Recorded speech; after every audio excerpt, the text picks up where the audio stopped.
Welcome to our second half of Team Hotel TV. We're covering Week 2's matchups.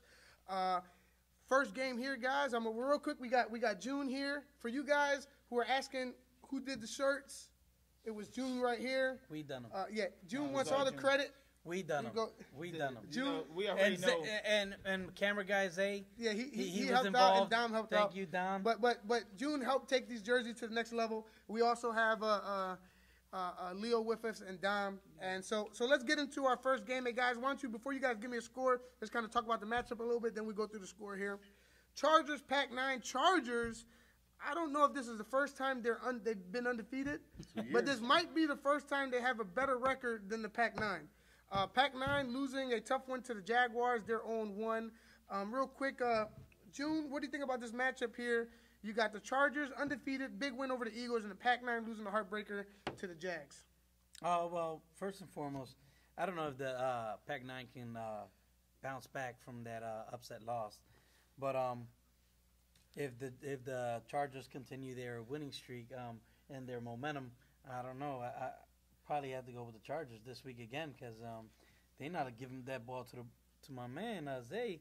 Zay need that ball more. So you think they need to get their playmakers more involved on the offense here? Definitely. You got Zay. He's a monster there. I understand Pello and Ryan. And don't forget Zion. Zion had about 10 catches this week. Zion's up there too, but use everybody. That's what I'm saying. Use everybody, keep everybody happy. A happy team get you W's at the end of the day. Gotcha. So real quick, I think Cam, Leo, did he overexceed your expectation? Because I think last year we kind of expected him to do a little bit better. This year he started with a win here. Were you impressed with Cam? I mean, I knew he was in them the whole time. I've been speaking about Cam since last year. I say, he can arguably be top 3 quarterback in his league. I mean, absolutely. He has the height, so he can easily see over any rusher. He has the arm. It's all about making the correct reads and the coaches, executing on play calling to put him in a position to win. So I think, Cam is a heck of a player. But I have a bone to pick. Can the Pac-9 get Zay more involved? Can they play better? First of all, stop blaming the Pac-9. I mean, Zay easily dropped like 3 or 4 catches that game. He also had 2 interceptions in his hand that he easily dropped. So, I mean, if he catches those interceptions. If he catches one of those interceptions, it could be a different game? Yeah. So you're telling me stop crying and start playing? Yeah, stop crying and start playing. I mean, if you look at that and you go back and watch, I mean, the Pac-9 probably could have beat us or been in a different predicament if Zay makes those catches. I mean, on the sideline, they threw him the ball up with like a 4-foot corner, and he's dropping it. Wow. I mean, he had more makes a lot of sense. Stop catches. Talking about it, about it. You guys need to go back and watch the tape. Zay need to sit there and get it together. I mean, he's supposed to be all-star best receiver in the league. He was proclaiming, but best receivers don't drop easy catches like that. Best players in the league don't sit there and drop easy interceptions like that are given to you. So, I mean, if Zay comes to play, the Pac-9 have a shot of winning this game. And Bello's going to sit there and turn the switch on, and it would be 36-20. Right. So if Zay keeps crying like he's been doing, I mean, become a cancer? If he continues to drop the ball, which, I mean, I'm not even impressed. They keep saying Zay this, Zay that. Zay who? I mean, we're just hearing about him this year. He didn't even start last year for his team, right? Right. So you think maybe it could have been some of that attitude? Overrated. He stop could saying be overrated. Zay need to get the ball. Bello, just get him involved when you see him. Don't force him the ball because he's not even the best player on that team. You got Ryan over there. You got Zion over there. You got the playmakers. Let Bello do what he do because Bello's the leader of that team. Follow Bello and you guys will win. Right. But, I mean, if Zay continues to be a little diva, I don't know if he's going to straighten his hair that day or what he's going to do. Right. But if he continue to act like that, then the Chargers will sit there, keep the hot hand, ride it behind Cam, there you go. And they will win this game 24-12. Well, it seems like everyone's calling out Zay, do a lot less of this and this, and produce on the field, huh? Zay who? I mean, this is his first time starting. Right. So we'll see. I mean, hopefully he'll come back and he'll accept that kind of challenge and accept the mistakes he made last week. Bello, he kind of started off cold, throwing a couple interceptions early, kind of warmed up later on. I think missed the opportunity at the end of the game. I believe he had an opportunity to get the lead right at the end of the game. Didn't execute. What do you think, Dom, going in? Do you think which Bello do you think we're going to see? First half Bello or second half Bello in this game? First half. If he gets Zay more involved, like Leo said, they're going to win this game. No, that's not what I said. Right, that's not what he said. Zay, if they get Zay more involved, they're going to win that game. Zay was involved. He wasn't. He had about Arguably, 6 catches. Zay is the best receiver in this league. How? You got to catch the ball. I never seen the best receiver Are they drop family? 3 passes in a row. Zay and Dom? They think might be they some are. kind of buddies. There's a lot of I don't think I can say it on high TV. school buddies or whatever. Yeah. That's all I'm saying. Yeah. He has to get Zay more involved. I'm kind of switching over. I mean, I've heard Zay's point. I've seen. Zay's better than Ryan. Yeah, but Yes. Not on the Zay is field. better than Ryan. He gotta. I mean, if listen, Ryan's getting targeted 13 times a game, tell you why something. wouldn't he? I don't hear No, Ryan crying. Ryan, before anyone knew who Ryan was out there putting up numbers. Right. And when he was 15 or 16, he was arguably already to become a 1. And he's been starting since he's been in the league. This is Zay, like, 3rd year in the league, and this is his first time starting? Stop it. That's Listen, Zay, though. listen. That's nothing to do We with can Zay. argue Ryan You gotta and produce we can on the argue field. Zay all day. Right. But Either way, they got two weapons there either with way, Zion. without Pelo, none of them would exist. Right. No, but real quick too, let's give a credit to Marcus. I know he was kind of targeted in that game a little he bit, was but pulling he was flags. able to He's- grab yeah, flags he- too. now y'all know he But can real pull quick, flags. some players on the Oh, Chargers. number 1 Marcus? Yeah, No, no. Ranked number 1? He's not a 1, but he Huh? can play. He can Chargers? play. If he keeps it up, like, let's talk a little bit more about the Chargers. You got Cam, you got Kyrie, you got You got Will, Quadir, you got too. Quadir. What do you guys think? They came to play week 1. Quadir rushing the quarterback, catching passes. What do you think? I guess give me your score here. Chargers. I got the Chargers winning 24-12. Same thing as we. Chargers winning 24-12. Yes. If they utilize all their weapons and the inner team starts playing together, I think Pac-9 will take it. Pac-9 will take it. I don't think the Pac-9, not that I know anything, they might have never lost to the Chargers or Ravens ever in history. This could be an interesting matchup if they let them stay in the game early. You kind of, if you think you're better than the team, you kind of want to stomp on them early, get them Bella out. just had to wake up. I mean, Yeah. going into the league, he was projected to be the best quarterback in the league. He has the most experience. The kid got legs. He has a great arm. Bella will come out and show you guys that this week. Right. Plus, the Chargers playing 2 safety. Bella's going to have a field day. Right, well, hopefully, Zay catches the ball. Right, That's the only but thing that can stop I him. don't, Drop I down don't to think this is your 350, typical Charger team. I think they got new jerseys. They got new attitudes. Wearing face I think this is masks. going to be a closer game. I think the Pac-9, they said they're looking for the Chargers. And I think Quadir said it best when he says, where they be. So real quick, I got the Pac-9 inching it out. I got it 31-30 in a close game, Wow. but we'll So see you what the saying it's field. come down to the extra point. I'm going to come down to extra points. I Don't throw think it to Zay. But go ahead. we'll see. So let's go into our game of the week. You got the undefeated Falcons winning in dramatic fashion in overtime, and you got the Texans. Both teams starting the season off 1-0. Real quick, guys, give me your impressions of both teams here. I guess Don, talk a little bit about the Falcons. You've seen some of that game. What did you see in that game? He was throwing it to his best receiver, Jay. Arguably, that's their best player. Right. Isaac doing good his rookie year. Right. He threw 5 touchdowns, 5 in his In his debut And kept here. his pressure He's in like overtime. 18. Right. Calm under pressure in overtime. Calm under pressure in overtime. I like it. But the Texans, they're kind of good this year. Got a lot of playmakers. Sid doing good at quarterback. Right. Sid looked like a different quarterback in the first half, where they were dominating. In the second half, I They're believe not they a didn't second-hand score. team, I think.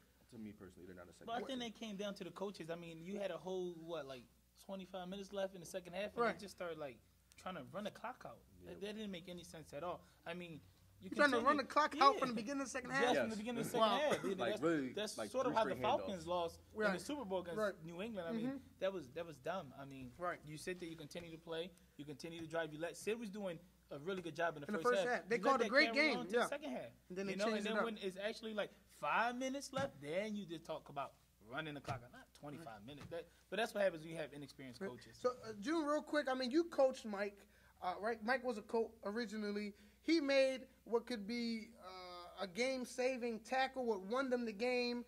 What do you think about his style of play and what he brings to the team? Well, Mike is for me, he's really good. He's aggressive. That's interesting Um, because you cut him. said you I got didn't- rid of him. I never said I got rid of him. Mike decided to leave on his own. What happened? Did he get rid of him or Yeah, June signed them off. June signed him I off? signed. He asked to leave, and I signed him off. That's- Quit. I You don't- never signed You're right. anybody You off. don't never Yeah. sign no No. one. June was like, I we're winning the did. Urban Bowl this year. We don't need you. I signed We're Vic winning the and Nick Urban Bowl off. this year. We don't We don't need you. I He like said it. So He Mike, must So, wow. That week so when we played the Cowboys, he said that. count on the next one being signed off is Dom. You So- guys heard it here. If you're Yeah, looking get for ready. a quality center in the league, hey, come. He's entertaining concentrate. offers. Texans, no, Mike made the Game-winning game-winning tackle. Uh-huh. Controversy tackle. I kind of think he made it look like it was illegal, but I think the guy has scored. But referees counted it as a touchdown, so it stood. It was an awesome flag. Awesome grab, yeah. That grab. was a great Do you grab. think he's their emotional leader on the team? Yeah, Do you think he he- plays with passion? I think he's their best defensive player. Absolutely. He brings the swag. I mean, he's the swag of the defense. He's the heart of that defense. The kid comes and play with heart. He sets the tone. He plays physical. He makes plays. And when you have that kind of caliber player on defense, I mean, you're always going to be in a situation to win a game. So, I mean, he brings a lot to that defense. With the Falcons, it was really impressive. I mean, you got 2 second-year coaches, I believe. Or this is Josh's third year, yeah. But you had 2 young coaches coming out and beating Well, 2 experienced coaches in week 1. Real quick, who do you think has the edge in this matchup? Do you give Josh the edge in his coaching staff, or Teacup in this coach staff? Who do you give the edge? This is tough because the Texans have the better quarterback, Uh-huh. right? You know, and the only difference is that He threw 3 touchdowns. Isaac won a dramatic game, 5 I know, touchdowns. but a lot of people saying Isaac rookie this. Isaac But they're throw both the ball. rookies. I They're mean, both rookies. Isaac at has a quarterback. really good relationship from summer camp with Jay. Right. You know, so even though Isaac is not that good, I mean, they practice every day outside Yeah. on the same block, like he was just saying. I mean, it's really tough. I think I'm going to give the edge to this one to the Texans just because it seems like they're a better team overall. I mean, it's No, going no, to I'm come talking. down. But I'm talking about coaching staff. You're giving the edge to the Texans, even though you said that But, they. I mean, I would give the edge over to the Texans because you had the Texans with 2 coaches and Josh is pretty much by himself. Well, Josh is coaching with Melwin a little bit there. But this Do is like- you got Melwin or Berto? I got Mel. I mean, you got Allen on the other side too. So Gilberto's like, Is Berto's a coach? He's. I've been trying to figure that out for the past 2 years. What is his position? You know him very well. Who, Berto? Yeah. I think he's just there to be there. Hype man. Yeah, I Hype think man. he's a hype He man. does. He's the He brings the recruiter. snacks. There you go. Mascot. He's the recruiter. He goes out there and Yeah, recruits. because for Oh, everybody. so I he- think he just takes the kids home. That he's great at. So real quick, Drew, who do you got at the coaching matchup here? You got Tiquan or you got Josh from the Falcons? I don't know. Didn't they play together growing up? No. They And played against different- each other. Yeah. So they probably know each other's style pretty much. I'm gonna lean on Josh. I like like the Josh? underdog. I like the underdog. And Dom, who you got? I'm going with defensive coaching, so I'm going with Teacup. You're going with Teacup in the defense. Defense did not show up in the second half. But real quick now, let's talk a little bit. Dom, you know Quadir, you know Molly. They're both playing well. I believe they're both playing safety for the Texans. Molly plays middle linebacker, Quadir plays safety. Okay, gotcha. So what do you think about their impact on the team? Quadir is arguably their best player. Mm-hmm. He sets the tone. He had like 8 catches. He scored. He was grabbing flags. Caught a pick. So he's someone that the Falcons definitely have to watch out for. And he plays outside receiver. Gotcha. He's really fast too. The Falcons had a guy, Tariq. I think this is his first year. He played outstanding this week as well. I think it's something that, you know, if the Texans don't know who they are, they're going to regret it going in. He played extremely well. And then Ant came back. Haven't seen him all He's a veteran, preseason. Yeah, he came in and balled. He's out making movies and stuff. He went Hollywood on us, but he came back and played. What you need to sit there and watch out for It's is a you lot need to of sit sun there in here. and watch out for Jay. I mean, Jay is an impact player. I don't think the Texans know who he is, but they will find out on Saturday. Right. I think Jay's a guy who I think the league is starting to look at that might be drawing that one attention. He coming in making plays already to come in. And I think he's going to make more plays against the Texans on Saturday. And I think, Isaac is hot. He sit there and he has, 5 touchdowns in this first game? I'm going to ride the hot hand. I think the Falcons come out and sneak this game out, 24-20. 24-20. 24-20 What do you got, Dom? I got the Texans. 26-20. 26-20. And June, haven't lost a game since 2016. What do you got? I got Falcons on a close one. I would say 21-20. 21-20. For me, this is going to be an interesting game. I don't know which team we're going to see. If the Texans come out like they did in the first half, I think they might have more talent in their team. I'm going to go with the Texans winning a close one, 24-22. Let's go down to the verse this week. It's Proverbs 15:1. A gentle answer gets rid of anger, but harsh words make tempers go crazy. So real quick, for some of you guys who are talking a lot of trash out there, I would tone it down a little bit. Keep it classy, with kind of the trash talk. But then I don't want to hear any complaining when you're out there talking trash and then the other teams come back at you. But guys, we look forward to another great week. I think week 1, all the games were under 10 points or less. What about the alternative quote? You gonna say that one too? The alternative quote, I'll I'm not say, sure. I'll All right, say, you got I'll the say, alternative yeah, quote? You got the... So the speak beer. when you are angry, and you'll make the best speech you will ever regret. I mean, that falls right into what he was just saying. Right, I there mean, you go. don't make any decisions when you're angry. I think you should sit there, relax, reflect, and come back and think on it, when you're more calm and you're not angry. Right. And guys, too, yeah, I mean, when you find yourself losing a little bit of control, get yourself out the game, try to, to kind of control yourself. And coaches, when you see players also going, don't let the refs dictate what needs to be penalized. You should be able to pull these guys out yourself. But again, like I said, it should be a great week this week. You guys coming in the fresh jerseys that June made, and it should be interesting. Yeah, and look at this. They got their own custom logo here. They say champions in the back, undefeated. Season right there. That's what happens when you win championships. You get to customize and do whatever you want. Yeah. I asked him, can I do something a little different from my logo? He said, no, that needs to be earned. Hey, real quick, how much did we have to beg for this guy to get? He thought he was too good for the show. Too good. Didn't want to come out here last year. Finally came out. We appreciate you, June, for giving us your time, your great coaching and undefeatedness. But, guys, there you have it, guys. That will do it for the second half of Team Hotel TV. We will see you out there week 3. Check out the top 10. Power rankings coming soon. And there you go. See you guys out there. June's cocky.